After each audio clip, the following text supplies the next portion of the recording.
జీవిత ఖైదు పడ్డ rowdy sheeter Srikanth payroll వివాదం అంతకంతకు ముదురుతోంది. ఒక రౌడీ షీటర్ కి 2 సార్లు పెరోల్ ఇవ్వడం ఏంటి అన్న చర్చ జరుగుతోంది. దాన్ని ఇద్దరు ఎమ్మెల్యేలు రికమెండ్ చేయడం, హోంమంత్రి గ్రీన్ సిగ్నల్ ఇవ్వడం అంతా కాంట్రవర్సీ అయింది. శ్రీకాంత్ పెరోల్ రద్దు చేసి నెల్లూరు జైలు నుంచి వైజాగ్కి తరలించినప్పటికీ కొన్ని ప్రశ్నలకు ఎప్పటికీ సమాధానం దొరకడం లేదు. ఇంతకీ Gudur MLA Sunil, Nellore rural MLA కోటంరెడ్డిని పెరోల్ కోసం ఎవరు అప్రోచ్ అయ్యారు? ఒకవేళ శ్రీకాంత్ ప్రియురాలు నడిగంటి అరుణ ఇద్దరు ఎమ్మెల్యేలను అప్రోచ్ అయితే ఆమెతో ఇద్దరు ఎమ్మెల్యేలకున్న సంబంధం ఏంటి? జీవిత ఖైదు పడ్డ రౌడీ షీటర్ కి పెరోల్ కి ఎలా రికమెండ్ చేసింది? హోంమంత్రి పెరోల్ కి అనుమతినిచ్చారా లేదా?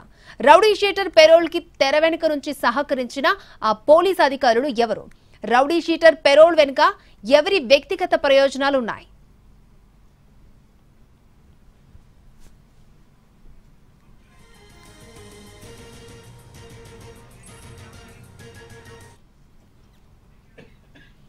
రౌడీ షీటర్ పెరోల్ వెనుక ఎవరి వ్యక్తిగత ప్రయోజనాలు ఉన్నాయి?